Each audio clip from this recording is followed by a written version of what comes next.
Well, what we've seen so far, thank you, Chloe. Saul, Chloe, could you, let me turn that on, that might help. Okay. We learned about Saul last week, met him as he was traveling to Damascus. Basically, Saul hated Christians, and he went after them with a passion, and that was his job. And he tells us about that in Acts chapter 26, where he says, "Indeed, I myself thought I must do many things contrary to the name of Jesus of Nazareth. This I also did in Jerusalem, and many of the saints I shut up in prison, having received authority from the chief priests. And when they were put to death, I cast my vote against them. And I punished them often in every synagogue and compelled them to blaspheme. And being exceedingly enraged against them, I persecuted them even to foreign cities." And so this here, like we see in verse 11, Saul even says how much he hated Christians. He was exceedingly enraged against them, and because of that rage, he pursued them. In Acts chapter 8, verse 3, it says that he went from house to house in Jerusalem and dragged people off to prison. And then when he cleared out most of Jerusalem, he went to the chief priests and got permission to go to other cities and hunt down Christians, where it says in Acts 22, 4 through 5, "I persecuted this way to the death, binding and delivering into prisons both men and women, as also the high priest bears me witness, and all the council of elders, from whom I also received letters to the brethren, and went to Damascus to bring in chains even those who were there to Jerusalem to be punished." Now, why did he go to Damascus? Why was this the place that he picked to go to start hunting down Christians outside of Jerusalem? Well, in the Cultural Background Study Bible in the book of Acts, and you can see here on our map where Damascus is. It's outside of normal Israel area. This is the Sea of Galilee up in the northern part of Israel at that time, and this road is a main road going up to Damascus, probably the one that Paul took, and so we can see where it is in the area of Israel. Cultural Background Study Bible tells us this about Paul going to Damascus. It says, "Damascus represented much more to Saul, the strict Pharisee, than any other stop on his campaign of repression. It was the hub of a vast commercial network with far-flung lines of caravan trade reaching into North Syria, Mesopotamia, Anatolia, Persia, and Arabia. If the new way of Christianity flourished in Damascus, it would quickly reach all of these places. From the viewpoint of the Sanhedrin and of Saul, the arch-persecutor, it had to be stopped in Damascus." And so he knew that this was a jumping-off point. From Jerusalem, if Christianity went there, then it would spread even further out. And so he had to stop it. And he saw that it was his duty to get this done. And so this is why this was his first place to go. It was very important to Saul to stop this there in Damascus. But on his way to Damascus, as we saw last week, Jesus himself met Saul, and Jesus appeared to him in a vision and asked Saul, "Why are you persecuting me?" Now, an interesting thing that we saw last week is Jesus asked Saul a kind of a strange question. He said, "Why are you kicking against the goads?" And we saw that what a goad is it's essentially a cattle prod, a stick with a pointed end used to prod an animal along. Jesus was telling Saul, he says, "Saul, I've been using goads in your whole life to prod you towards me.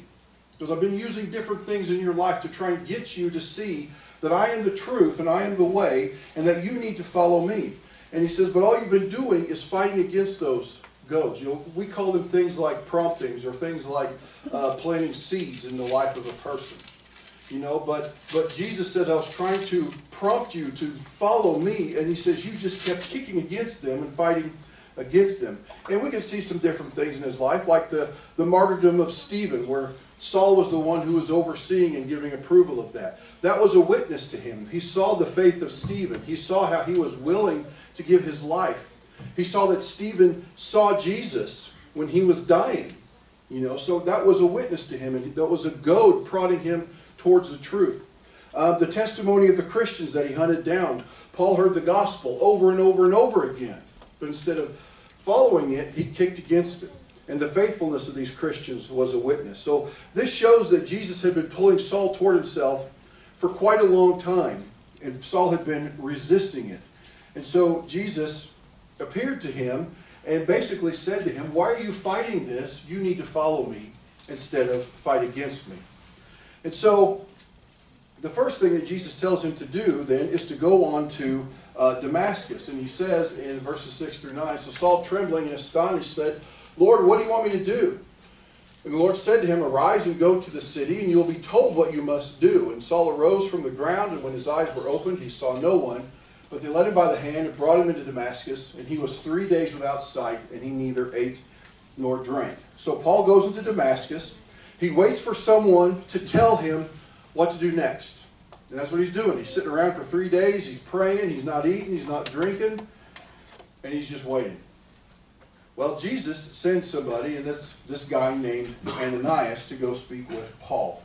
In verse 10, chapter 9, we see, now there was a certain disciple at Damascus named Ananias. And to him the Lord said in a vision, Ananias, and he said, here I am, Lord.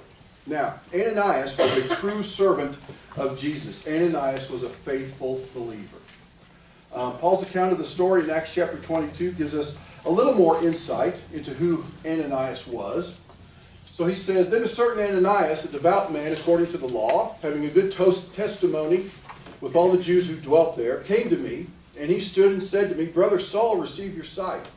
And at that same hour I looked up at him. Then he said, the God of our fathers has chosen that you should know his will and see the just one and hear the voice of his mouth, for you will be his witness to all men of what you have seen and heard. And now why are you waiting? Arise and be baptized and wash away your sins, calling on the name of the Lord. So what do we learn about Ananias? Well, he was devout according to the law, which means that he lived his life according to the commands of God. He wanted to be a righteous person. He wanted to be a godly man. And so he did his best to live according to the laws of God. And he followed Jesus. And part of that following of the commands is the correct belief that the law revealed that Jesus of Nazareth was the Messiah. And since he tried to live a godly life, he had a good reputation of being a godly man among the people, as it says there. And then as a devout believer in Jesus, we see here that he knew the answer for Saul's problem was to point him to Christ. He said, what you need is Jesus in your own life. You know, he didn't say, well, Paul, if you just tried to live by the law a little bit better, or if you just tried to be a better person, that would help you. No, he said, you need is Jesus. You don't need adherence to all these rules and regulations and the traditions that the Jewish leaders have put on. He goes, you need Christ. And so he led him to Jesus, and it was Jesus and the salvation that he offered. And so as a faithful servant, Ananias not only followed Jesus, but he pointed others to Jesus in his lifestyle, first of all, but then also in the things that he said. Now, notice that Jesus, when he sent somebody to Saul, it's interesting, he did not send one of the leaders of the faith to deal with Saul. Now, think about this. Saul is a heavy hitter. Saul is a powerful man in the Jewish faith and in the Jewish nation. And he's a rising star. He had the ear of the Sanhedrin. You know, and he was their right-hand man. So he was a big guy in power and in authority. And you would think that to deal with somebody like that Jesus would have sent somebody like Peter or John or one of the apostles in his church to deal with somebody of that caliber. Or even maybe somebody like Philip the evangelist or something like that. But he didn't. He said Ananias. Now we don't know if Ananias had any leadership role in the church at all. All it says, according to Luke here, is that Ananias was a certain disciple. He's just a believer, a good, solid, faithful man of Jesus. And, you would think he'd send somebody, another big heavy hitter, but he didn't. He sent Ananias. Now, this doesn't mean that Ananias was a failure or that he was just some weak guy, but this shows us that Jesus can use any believer to do his work if they prove themselves faithful to do what Jesus says. You don't have to be some super powerful person. You don't have to be the smartest of the group. You don't have to be the most charismatic. God can use anybody if they're just faithful and do what he says. And that's what Ananias was. I'm sure Ananias was scared to death. And we kind of see that, and we'll talk about that here in a little bit. Now also notice the difference between Saul's response to Jesus and Ananias' response. When Jesus spoke to Saul in verse 5, what did Saul say? Well, let's look at it here. It says, and in verse 4, Jesus said to him, Saul, why are you persecuting me? And Saul said, who are you, Lord? You know, Saul did not know who Jesus was. Jesus was a stranger to him. And so when he hears this voice and sees this light, he's like, who are you?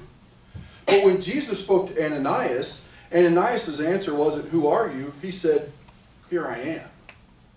I'm here. And he was a follower of Jesus, and so he knew who Jesus was. And when Jesus spoke to him, he knew who it was. He was kind of, you know, do you expect that? Probably not. Were you be surprised by it? Sure. But he didn't doubt who it was. He knew it was Jesus. And so when Jesus spoke to him, he said, here I am. And in that answer, he was also not only saying, you know, well, I'm right here, you can talk to me. He was saying, I'm available for whatever you need. So you just tell me what you need, Lord, and I will do it. And so Jesus asked him to do a big thing. And Jesus told Ananias, you go talk to Saul. Verse 11. So the Lord said to him, arise and go to the street called Straight, and inquire at the house of Judas for one called Saul of Tarsus, for behold, he is praying. And in a vision, he has seen a man named Ananias coming in and putting his hand on him so that he might receive his sight. Now, what Jesus tells Ananias to do is some pretty specific instructions. You know, he didn't just say, hey, go into town and you'll find this guy. Now, we saw this picture last week. This is the traditional site of the house of Ananias in Damascus. This was taken back probably in the early 1900s. Updated, I'm sure, over the years, different things, but that kind of gives you an idea. This is what they believe was the house of Ananias. This is a picture of Straight Street. This is the eastern gate of the city, the ancient city of Damascus, and looking down that central arch is Straight Street. So that's the street that Ananias had to go to find the house of Judas and then go meet Saul. So here is a map of ancient Damascus. You see this main road going through town is Straight Street. Probably called that because it went straight through town from one end to the other. What's the name of that street? Well, it's pretty straight, so we'll call it Straight Street. A little bit of a curve, but it goes straight through town. But anyway, yes, a little bit of a curve. Here's the eastern gate. Here's the supposed house, traditional site of Ananias. So he says, go to Straight Street. And on this street, you'll find the house of Judas. So we don't know if he knew Judas or if people would know who he was or whatever. But that's where he was sent to go. Go to Straight Street. You'll find the house of Judas. And then you'll be able to meet with Saul. And so kind of amazing to me if you think about it. They have a traditional site for the house of Ananias, but not the house of Judas. I mean, that's where Saul was, but we don't know where that one is.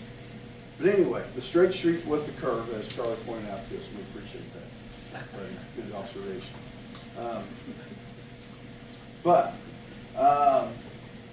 Main street going through town, so a lot of people probably there.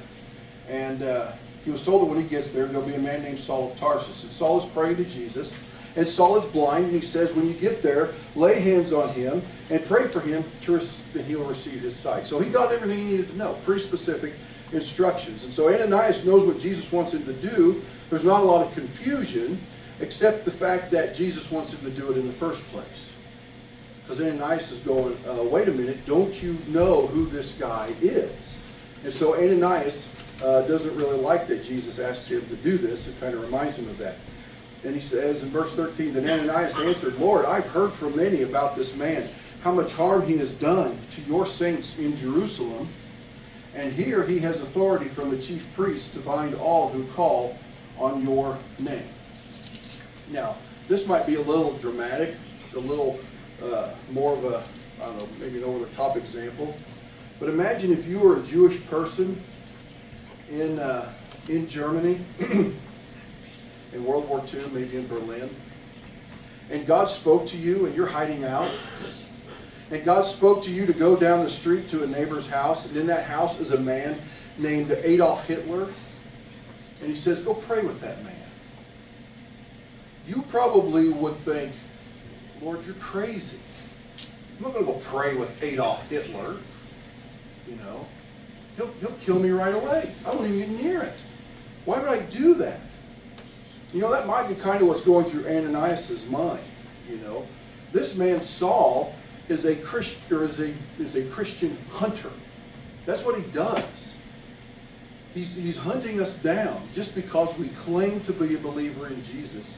And you want me to go to the house where he's at and pray with him? Now, to his credit, we don't see Ananias really questioning the Lord if this is the right thing to do. He's not refusing to do it, but it just seems like he's saying, well, hey, this Saul is not a good guy. The reason he's here in Damascus is essentially to arrest me. That's why he's here. And so he's not really excited to go see Saul. But Jesus tells him to go anyway. And that's what he even says. You know, he says, you know, Ananias says, hey, Lord, you know, I've heard about this guy. He's here to arrest people. But, the Lord said to him, is how Luke puts it, go, for he is a chosen vessel of mine to bear my name before Gentiles, kings, and the children of Israel. For I will show him how many things he must suffer for my name's sake. Jesus reassures Ananias that this is the thing to do. And the assurance comes in the fact that Jesus has a plan for Saul. Jesus has chosen him to serve him. Saul's main ministry will be to the Gentiles. And that work will take him even to the kings of the earth in taking the gospel to the Gentiles. And not just everyday common people. Saul will witness to these kings. So it's not just, you know, people on the streets. He's going to witness to governors. He's going to witness to powerful people. He's going to witness to kings. And in order to get to the Gentiles, he's also going to have to go to the Jews. And that's actually Paul's strategy in many of the places that he goes on his missionary trips. He enters a certain city. He goes to the synagogue and he tells them about Jesus and shows that he's the Messiah. And then he establishes a group of believers with the Jews. And then from there he reaches out to the Gentiles. So Jesus not only has work for Saul to do, he has a strategy for him. And so this kind of shows Ananias that this isn't just something God's doing off the cuff. He's got a plan, and he's got a big plan for this man. So God's in control of this. He knows what he's doing. And so Ananias, when Jesus tells him that, he's like, oh, okay, I can do this because Jesus has got this under control. And he also knows what all Saul's going to have to go through. The term suffer here, when he says, I'll show him all the things that he must suffer for me, is a general term that means just to experience something. Now, some things that we experience are good things and are pleasant, but some things we experience are bad. And when it's a bad thing, it's a suffering, and that's how this is used here. And most places in the New Testament use this word as bad experiences. So that's what he's saying about Saul. You know, Saul's going to go through a lot of experiences, and they're not going to be very pleasant. And I'm going to show you. So even more, Jesus' strategy and his knowledge of experiences and the things that he's going to go through shows that Jesus has a big plan for this guy's life. And so Ananias can trust Jesus in this and trust that it's the right thing to do to go pray with Saul because Jesus has this in control. He has this plan. And he's got everything ready to go. And Luke shows us that serving Jesus is all about trust. That's what it's about. It's about trust. You know, if you think about it, that's what it means to live for Christ in the first place. That we put our trust in him. To live for him and follow him and not our own ways or the ways of the world. And then how we live for him every day out in a world that is hostile towards Christ is trust. Trusting that it's the right thing to do, trusting that it is the right way to go, trusting that he will take care of us when we do it. And this trust goes both ways. First of all, Jesus trusted Ananias. In Matthew 25, Jesus tells the parable of the servants and the talents. And I'm not going to read the whole thing because it's quite a long parable. But the beginning part of it, it says, Jesus says, "For the kingdom of heaven is like a man traveling to a far country, who called his own servants and delivered his goods to them. And to one he gave 5 talents, to another 2, and to another 1, to each according to his own ability. And immediately he went on a journey." And then down in verse 21, when he comes back and he gives account, has them give account for what they did, he ends up saying to them, his Lord said to him, "Well done, good and faithful servant. You are faithful over a few things, and I will make you ruler over many things. Enter into the joy of your Lord.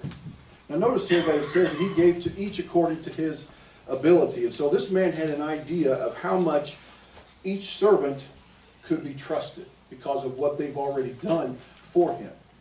And then when he came back, he said to these first two servants, what we see down here, well done, good and faithful servant, because they went and took their talents out and produced even more. So the man knew at the end how much he could trust each servant based on what they had done in the past. You see, he knew how much he could trust them, each one of them, because of what they'd already done. So to the one that could handle 5 talents, he knew he could do that because of what he'd already done. And the same with the 2, and the same with the 1. And then when the first 2 produced some out of it, he came to them and he says, well done, good and faithful servant. You were faithful over a few things. Now I'll make you ruler over many more. And so what this showed is that the master could trust that servant based on what they had already done and what they had proven they could do. They proved their faithfulness. Ananias had already proved to Jesus that he was a faithful servant. And Paul even said that in Acts chapter 22. And so that's why Jesus could go to Ananias with this big task. He knew he could trust Ananias with praying with Saul, the hunter of Christians, based on his past faithfulness. And then Ananias in return could trust Jesus. Verse 17 here it says, And Ananias went his way and entered the house, and laying his hands on him, he said, Brother Saul, the Lord Jesus, who appeared to you on the road as you came, has sent me that you may receive your sight and be filled with the Holy Spirit. Ananias trusted the plan that Jesus had for Saul. He trusted the directions that Jesus gave to him. And because he trusted Jesus, he was able to go to a man whose sole purpose for being in Damascus was to arrest and execute believers like himself. Ananias was able to pray with him and restore his sight because he trusted Jesus. And because he trusted him, he was then able to be faithful. And I think that's the point that we see here with this story. We need to trust Jesus and be faithful. When Christ asks us to do something, and he asks us to do 1,000 things in his word every day, but when he also gives us direction, we need to trust him that it's the right thing to do, that he will be with us, and that he's got a plan to get it all done. And when we do trust Jesus, he will work things out. He will make it work. The last couple of verses, 18 and 19, he says, Immediately there fell from his eyes something like scales, and he received his sight at once, and he arose and was baptized. So when he had received his food, he was strengthened. Then Saul spent some days with the disciples at Damascus. Because Ananias trusted Jesus and prayed with Saul, Saul's sight was restored. Saul made the public profession of his faith in Jesus by being baptized. And you know what? For Saul, that baptism was essentially a death sentence. Because when he declared that he was now a disciple of Jesus, he was committing treason against the Jewish council and acting heretically against the Jewish teachers. I mean, if Saul was the one who was hunting Christians, as soon as he did a 180 and became a turncoat, they were just going to appoint somebody else to now go hunt down Saul and hunt down the rest of them. So Saul was basically signing his own death warrant when he was baptized, because that was his public profession. Saul left Damascus when the Jews, actually what it ends up, and we'll see in a couple of weeks, is that Saul ended up leaving Damascus after a time because the Jews plotted to kill him. And that's the story of where they snuck him out at night by lowering him in a basket and sending him on his way. Because here he is, not too long after this, he's the one being hunted because of his faith. But that is exactly what Jesus told Saul would happen in verse 16, all the things that he would suffer. Saul then stayed in Damascus for several days, learning about his new faith in Jesus. One thing I want to kind of wrap up with here is the last couple of weeks, we've looked at some stories about Philip the evangelist and the conversion of Saul.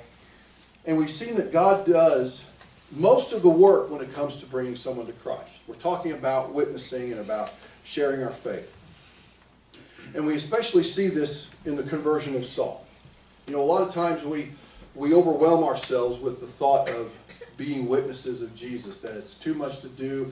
I don't know what to say. I don't know what to do. You know, we scare ourselves and all that stuff. But look at how little time Ananias spent with Saul when Saul accepted Jesus. I mean, when it came down to the point of Saul making a profession of faith and accepting Christ, turning from his old life and agreeing to follow Jesus, how much time was Ananias involved in that? A couple of hours? He didn't even know Saul until this happened. You know, he was scared of Saul. He would do everything he could to stay away from Saul. And then all of a sudden Jesus appears to him and says, hey, go talk to this guy and pray with him. And so Saul's like, okay. And he goes on the street and he finds this house of Judas and he knocks on the door and they're expecting him and there's a blind man in there. And he goes over and he talks to him a little bit, prays with him, and we don't know what he did after that. But then he left. So, you know,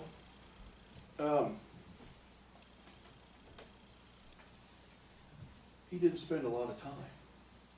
Not a lot of effort, even, to lead Saul to Christ. But Jesus did spend a lot of time. Jesus did give a lot of effort. Jesus admits himself to leading and driving Saul to himself through goading him and prodding him and planting seeds in his life and doing it over years and years, because Saul was raised in a Jewish home. He was trained in Jerusalem by a well-known rabbi since he was very young. He was trained as a Pharisee to know the Word of God, and he knew that Word very well. And he was moving up in the ranks of the Pharisees, Jesus even used his persecution of believers to show Saul the truth of who he was. And since we know that Jesus does all this work ahead of time, before we ever witness to a person, we know we can trust him when he tells us to share our faith with someone. And we need to realize that, you know, what I'm doing is just a one seed planted. One goad prodded along, you know, one thing like that. But Jesus has done a whole lot more work.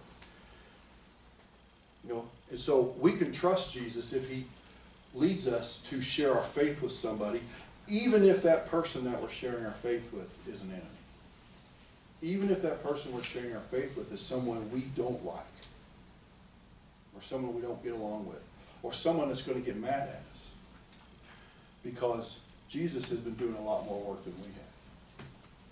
And so we can trust Jesus when he leads us to witness, because he's already there.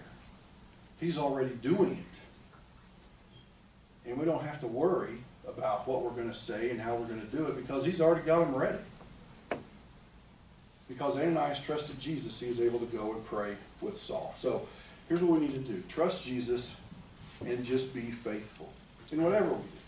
How we live our lives, how we obey his commands, how we go to work, how we go to school, how we deal with our family. Trust Jesus and be faithful.